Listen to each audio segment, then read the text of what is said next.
Yo, what's going on, guys? It's Houston Sports Talk back in the video today, and today we're talking about the Miami Heat potentially trading for DeMar DeRozan. Today, NBA Central reported that the favorite to trade for DeMar DeRozan is currently the Miami Heat. I think this would be a very interesting trade potentially for the Miami Heat to go after DeMar DeRozan.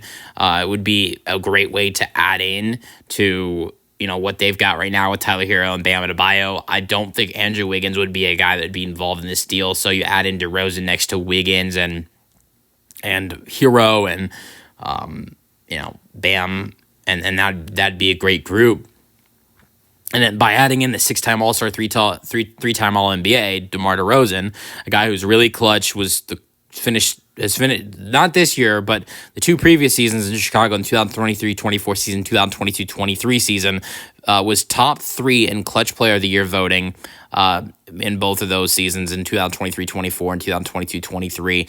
I thought last year in the 2023-24 season, DeRozan should have won that award for the Chicago Bulls. But he didn't. He finished second place.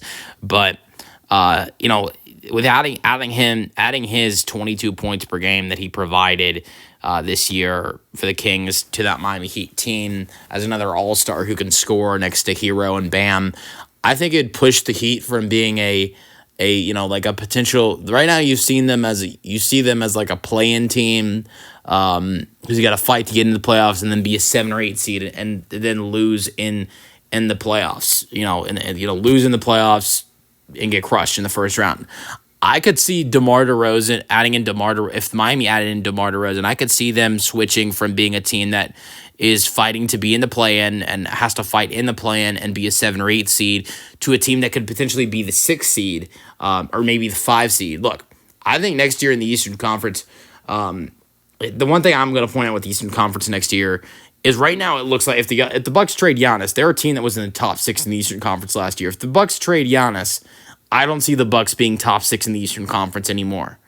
So that means one team has to go from not being top 6 in the Eastern Conference from, being, and also I think the Boston Celtics are another team possibly who might not be top 6 again. It depends on who they trade away, but with no Tatum, if they potentially trade away Porzingis, Jrue Holiday, the Celtics, and I look at 2 teams in the East next year that were the top 6 this year that I think might not be next year. I look at the Celtics and I look at the Bucks. If the Celtics trade away some of the players they're talking about trading, Tatum's out most of the year.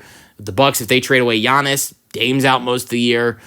Those 2 teams, I don't know if I'd guarantee them being in the top 6. I look at the other teams that were in the top 6 this year, like the Pacers, Pistons, Cavs, Knicks, and I would say, all right, those teams should be in the top 6. But Miami, I think, could be a team that could slide into that 5th or 6th seed next year if you add in DeMar DeRozan. Like I talked about the Celtics and the Bucks, they lose some of their players and make some trades. I could see the Knicks, moving up to I could see the Heat moving up to a 5 or 6 seed in the East, instead of having to be, a play-in team, which would be the first time in a long time Miami's not fighting for a play-in spot, fighting to get into the playoffs through the play-in and just being in the playoffs. So that would be good. That would be the first time they do that since they were the 1 seed in the 2021-22 season. That was the last time that was the last time Miami was just in the playoffs and not in the playoffs through the play-in. And I think that has to be the goal for Miami, is getting to the playoffs without having to play in the play-in. And I think the goal for them would probably be to get the 5 or 6 seed.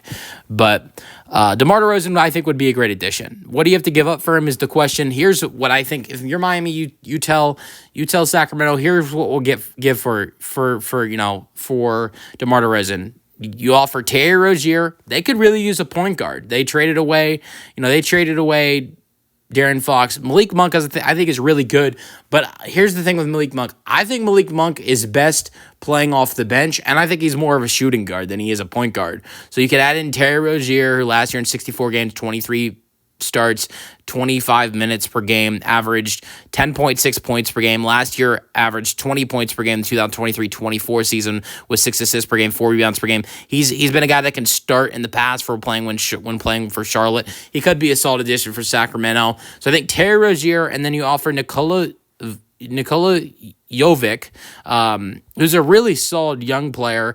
He only the problem is he's only got 1 year left on his deal, but this year he averaged 11 points per game, 4 rebounds per game, and 3 assists per game in only 25 minutes per game, and is a 37% three-point shooter. He's a great three-point shooter. Shot 40% in the 2023-24 season. I look at it in this way. I think he could be a great player to add into the mix next to Domantas Sabonis. Sabonis is such a good facilitator.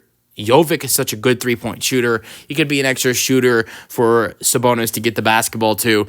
And then I think if you're Miami, you throw in the 20th overall pick. So Jovic, Rozier, and the 20th overall pick for DeMar DeRozan. If that's not enough for DeMar DeRozan, only has 2 years left on his deal and is making $25 million in the next 2 years, or $25 million per year the next 2 years, I would say hang up the phone. If a first round pick, a